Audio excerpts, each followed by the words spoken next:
a lot of people have really enjoyed your media career, right? I Yeah. mean, I'm going back, and obviously we knew we were going to interview you yesterday, so I spent a lot of time yesterday listening to the program that you're on, listening to a lot of your best calls over the years in the finals games, and I couldn't stop listening to some of the catchphrases because I think when you talk about broadcasters, certain, I mean, not that you guys want to say the same thing every single time, but there's certain things, right? Like your former partner in the booth, Mike Breen, the bang call. I mean, it's Yeah. iconic, right? And so I think for yourself, I want to ask you about some of the origins of some of your catchphrases when you were doing live broadcasting. We got to start with "Mama, there goes that man." I mean, when was the first time you Unreal. pulled that out? If you remember a play that came out of that, and also just like give us the history of that one.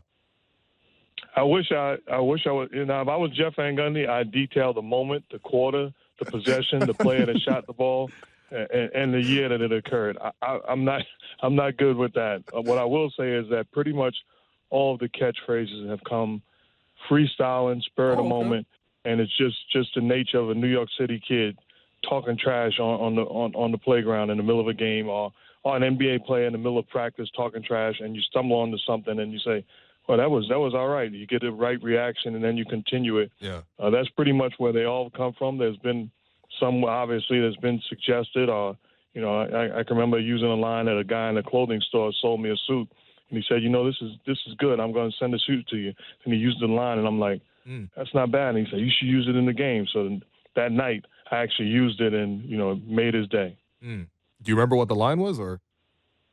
Yes, I remember the line. I think LeBron James went to the rim, dunked it, and the guy, because he had to ship my suit to my house, and he said it's not how you drive, it's how you arrive. So basically, me getting to the game. So I use it as LeBron James, dribbling through the lane and dunking on somebody, and I used the line, and it made his day. That's pretty good. Well, I mean, there's a couple other lines, of course. Hand down, man down, another classic. Allow me to have this dance. Absolutely. Another classic. You did do your homework. Hey, yo, the homework is watching the NBA Finals. Like that's the easiest homework in the world, right there. I think my question is: have players come up to you and like repeated these phrases to you, or just like shown you sort of that appreciation of sort of your work in terms of on the broadcast? Because again, when people think to like finals broadcast moments, like a lot of these phrases, people like it's instant for people. They instantly connect with it. So I want to know if that's the case with players too. Absolutely. They do an impression of you. They basically look forward to, saying it. They'll say it towards another player.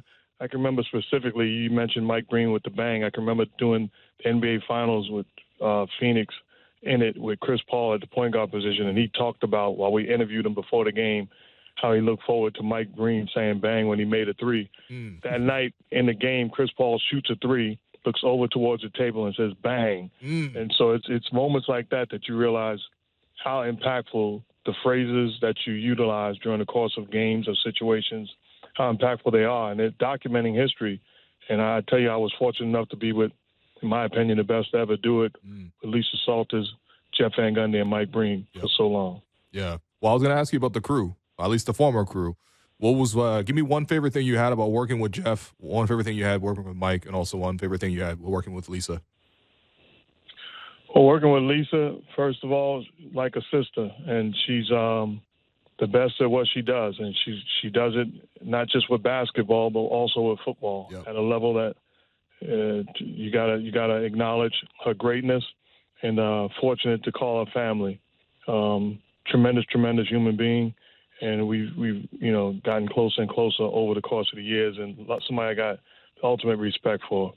When you talk about Mike, he's the GOAT at what he does. And he's, I believe that Mike Breen and Ernie Johnson are the two best point guards in all of, television. They have the ability to, run their team, initiate the offense, and set guys up like nobody else. Ernie does it obviously with that TNT crew in studio, and Mike does it in the midst of the biggest games we have. And a guy that's family to me, I got tremendous respect for and appreciation, because I watched him, early on coming out of, getting the Madison Square Garden job calling Knick games, and then propelling to GOAT status. And then Jeff is somebody that I think it's criminal that he's not a head coach, whether it be in college or in the pros today. I've met, so many people over the course of 40 years, almost 40 years in professional basketball, and he is as bright as I've ever met. Nobody do I trust more. If I had to have a discussion with somebody about basketball and get an opinion or advice, Jeff Van Gundy would be at the top of the list. He is a brilliant basketball mind and an even better person. He's had great success with the Knicks, with the Rockets, and he's now a consultant, a senior consultant advisor to the Boston Celtics. And Brad Stevens and that organization raves about him to be expected. But he's a guy, I believe also, he's the only person that could have done the job in qualifying Team USA, putting him in position to win the gold medal. Spur of the moment with a bunch of guys that wasn't in the NBA. Yep. He wins the tournament, and they advance. He's a guy that, again, family for life. And the best moments with all three of them were not calling games. They were just at dinners, just sitting around at a dinner table, talking about family, friends, and relationships, important things, joking.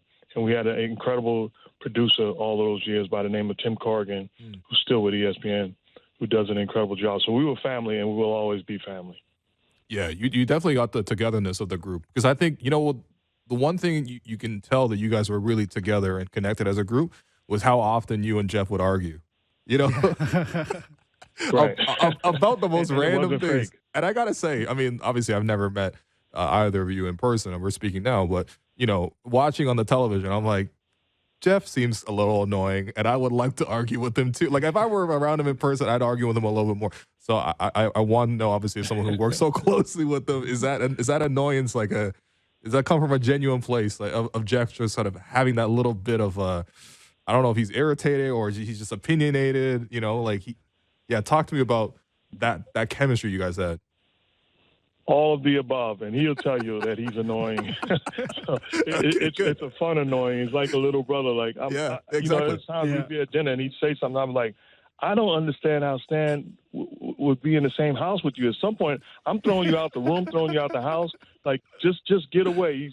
He's and even his family knows about it. But it's an annoyance that you embrace, you acknowledge, and you celebrate because it comes from a pure place. He's an incredible guy, and like I talked about, you can't make up that chemistry. Right. We've seen great boosts, whether it be in all of sports, and ESPN, to their credit, stumbled on it years ago with us, and we had an incredible run. But it's pure, and what you see during a telecast, you would see if you went to dinner with all of us, and it's family for life, and it came across that way. For sure. I mean, that's the biggest thing building shows is the chemistry that you need to make it flourish. That's the same thing with Cam and Mace.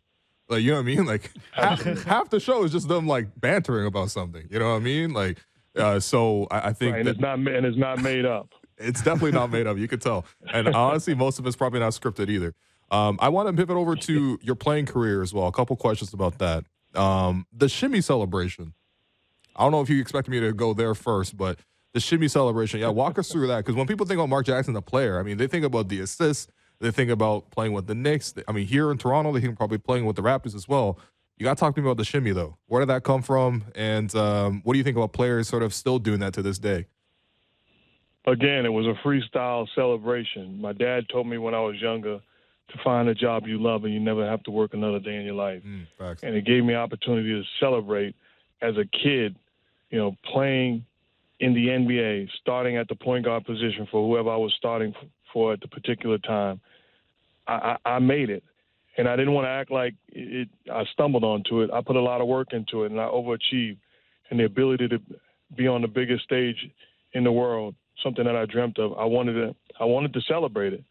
And I needed to be able to celebrate and do different things like that, because if I didn't have that, I believe I'd be a regular player, and I would have never made it. But being not a great defender, not great speed, not great athleticism, I had a gift. I humbly submit a pass in the basketball. Not a great shooter throughout the course of my career, but to be able to make it, I had to be able to celebrate it, and not celebrate it when the game was over. I was celebrating it possession by possession, quarter by quarter, game by game. That was valuable to me, and that was a way of expressing myself.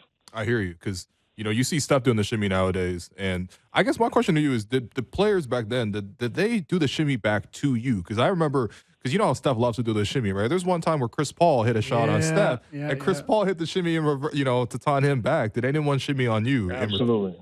Yes.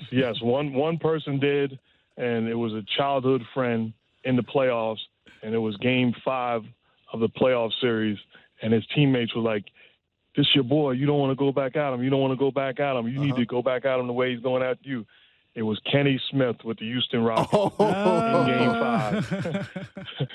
Just to prove to his guys that he was treating me like everybody else. So he makes the shot and does the shimmy. I'm like, okay, this is my guy. It was hilarious. Was it fun? I was going to ask, was it funny or were you hot about it? Because I was shocked. I was so shocked it couldn't be funny. The audacity. I was like, this is my guy. What are we doing, man?